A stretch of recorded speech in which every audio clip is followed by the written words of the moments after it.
글로벌 산업을 선도했던 세계 최강 미국의 제조업이 무너지고 대한민국이 그 결핍을 채우는 나라가 된다. 미중 패권 전쟁을 넘어 미국 주도의 공급망 재편 핵심 파트너로 떠오른 대한민국. 불과 70여 년 전 전쟁으로 모든 것이 무너졌던 나라에서 세계가 필요로 하는 기술을 가진 나라로 신냉전 시대 세계 질서가 재편되는 과정과 AI 인공지능을 중심으로 한 슈퍼사이클에서 코리아 디스카운트가 아닌 코리아 프리미엄이 된 시대. 대한민국 제조업이 국내를 넘어 미국과 전 세계의 주목을 받는 이유는 무엇인지, 그리고 반드시 주목해야 할 핵심 산업과 기업은 무엇인지, 금융으로 읽는 세상 이야기에서 자세히 알아보겠습니다.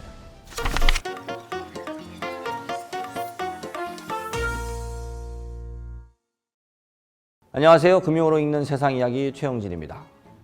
한때 글로벌 제조업의 기준은 명확했습니다. 가장 싸게, 가장 빠르게 만드는 곳으로.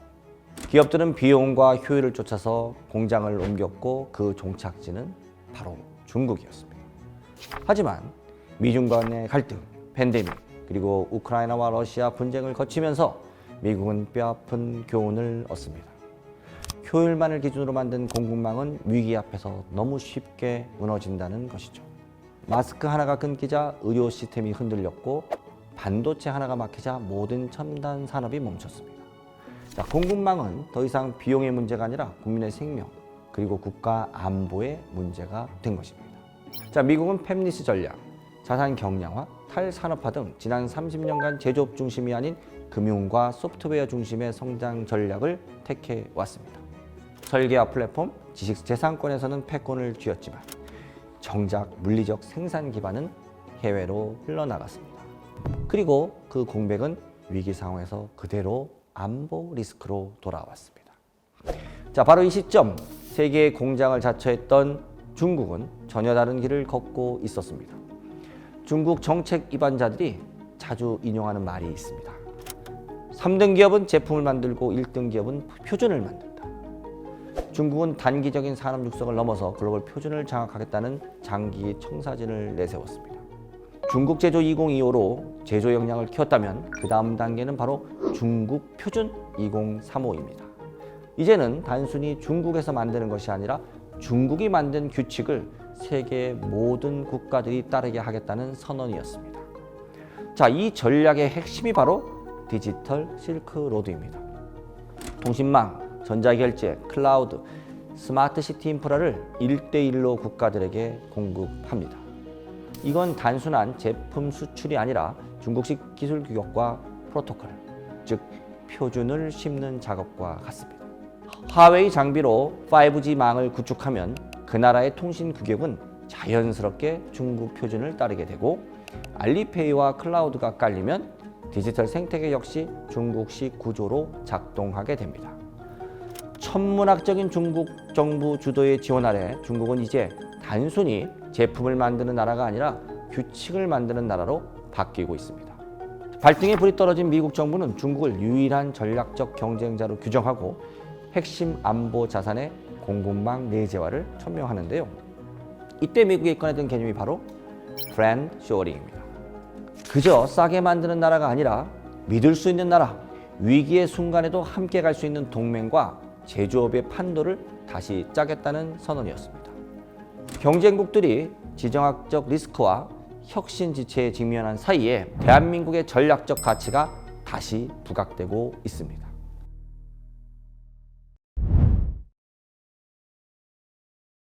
첫 번째로 프렌드 쇼어링은 반도체에서 가장 먼저 현실이 됩니다.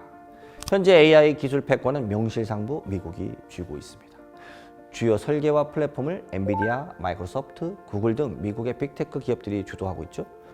하지만 이를 실제로 구현할 미국의 반도체 제조 역량은 지난 35년간 약 4분의 1 규모로 축소가 된 상황입니다. 자, 미국은 칩스 액트를 통해서 자국 내 반도체 생산을 늘리겠다고 선언하면서 동시에 중국의 첨단 반도체 접근은 강하게 견제하지만 곧 한계에 부딪히게 되는데요. 반도체는 그냥 공장만 지으면 끝나는 산업이 아니기 때문입니다. 수율, 공정 안정성과 공급망, 그리고 숙련된 엔지니어 인력까지 이 모든 것은 돈으로 단기간에 살 수 있는 게 아니라 기술과 경험이 축적되어져야 가능한 영역입니다. 특히 메모리, 패키징 그리고 AI 시대의 핵심인 HBM은 더더욱 그렇습니다. 그래서 미국은 선택합니다. 이미 수십 년간 대규모 양산 경험을 쌓아온 나라. 글로벌 HBM 시장의 약 80%를 점유하고 있는 AI 시대의 핵심 메모리 강국 대한민국입니다. 엔비디아 CEO 젠슨 황의 방한과 간부 회동, 그리고 글로벌 빅테크 기업들이 반도체 확보를 위해서 삼성전자와 SK하이닉스 공장 앞에 문전성시를 이루었다는 뉴스는 이 현실을 상징적으로 보여주는 장면입니다. 이 흐름은 실적으로도 확인할 수 있는데요. 삼성전자와 SK하이닉스는 최근 분기 기준 역대 최대 매출과 영업이익을 기록했고 2027년까지 생산할 물량에 대한 공급 계약이 사실상 완료되어서 밤낮 없이 공장 풀가동 체제를 이어가고 있는 상황입니다. 끝없는 수요 상승으로 메모리 가격이 그야말로 부르등이 값인 상황인 만큼 앞으로도 반도체 슈퍼사이클의 직접적인 수혜가 기대되고 있습니다. 자, 두 번째는 AI 산업 발전의 필수적인 요소인 전력입니다. 데이터 센터의 확산은 전력 수요를 폭발적으로 끌어올리고 있습니다. 이미 미국의 데이터 센터 전력 소비는 웬만한 국가의 전체 전력 사용량과 맞먹고 있으며 2030년까지 약 3배 가까이 증가할 전망입니다. 문제는 속도입니다.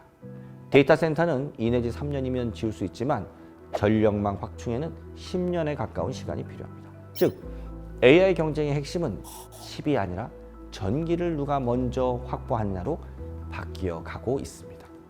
하지만 미국의 발전, 송배전, 변전 설비는 이미 한계에 다다랐습니다.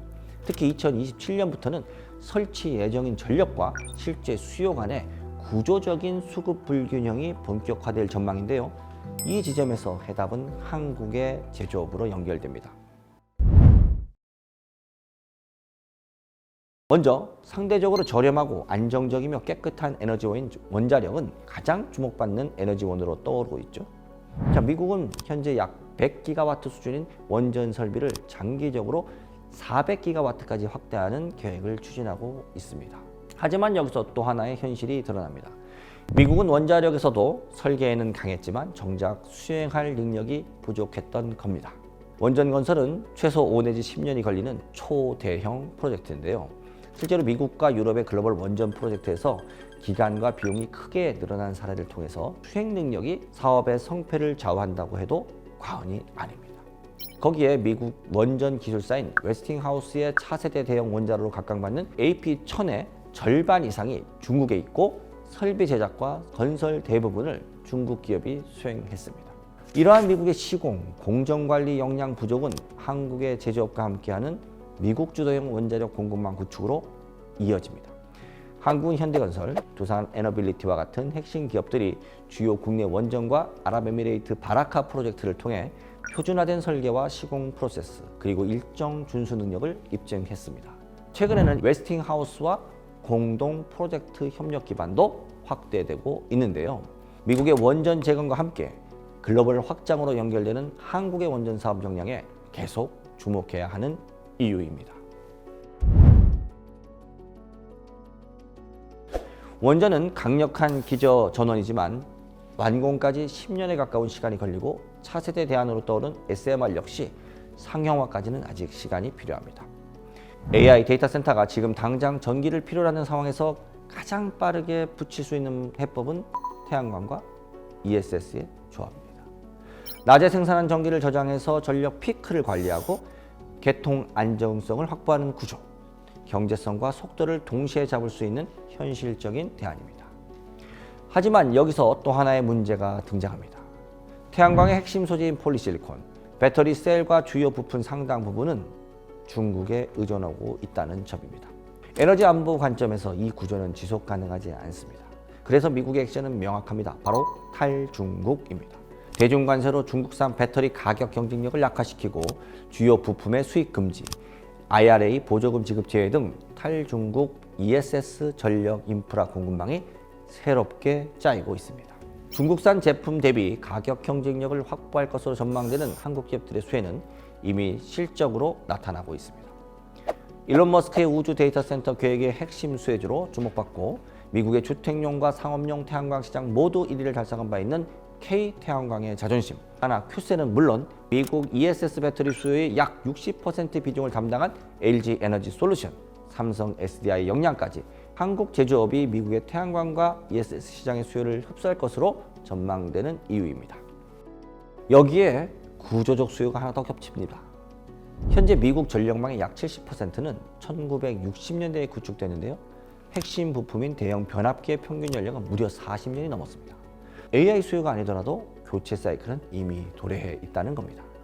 이제 AI 데이터 센터, 태양광 확대, ESS 설치, 노후 교체 수요가 동시에 겹치며 초고압 전력기기 슈퍼 사이클이 열리고 있습니다. 이 지점에서 이미 미국 내 설계 생산 거점은 물론 전력 솔루션 공급 레퍼런스까지 보유한 효성중공업, HD 현대 일렉트릭, LS 일렉트릭과 같은 K 전력 기기 기업들이 주목을 받을 수밖에 없습니다. 지금 탈중국 에너지 공급망 재편과 전력 인프라 슈퍼사이클의 교차점에 대한민국 제조업이 서 있습니다.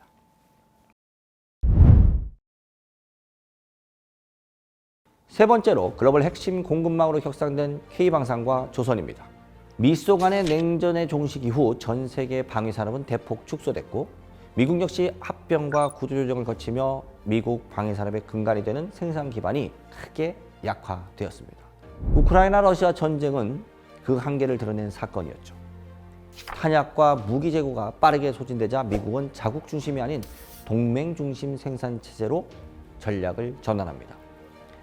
2023년 SOSA 체결로 한국은 미국의 국방 분야 우선 공급 협력국이 되었고 미국산 우선 구매법, 미 국방 수권법 등 한국 방산기업이 미국 시장에 진출할 수 있는 제도가 속속 제정되면서 한미일 방산 공급망 통합이 가시화됐습니다.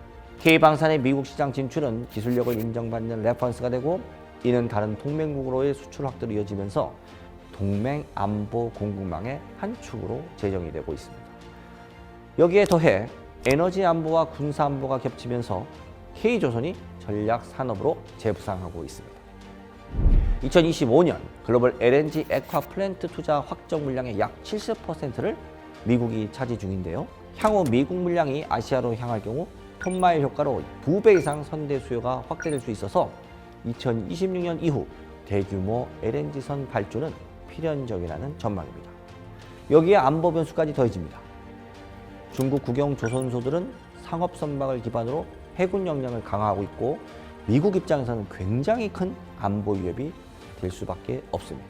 결국 에너지 안보 리스크 속에서 중국을 배제할 가능성이 높아지고 그 대안으로 전통적으로 조선 강국이었던 한국의 조선소가 대안으로 부각될 수밖에 없습니다. 특히 미국 내 건조 선박만 운항 자격을 주는 존스법과 같은 까다로운 제약을 필리 조선소 인수를 통해 정면 돌파한 한화오션을 중심으로 LNG선과 군함, 에너지와 안보의 교차점에서 K조선은 전략적 파트너로 격상되고 있습니다.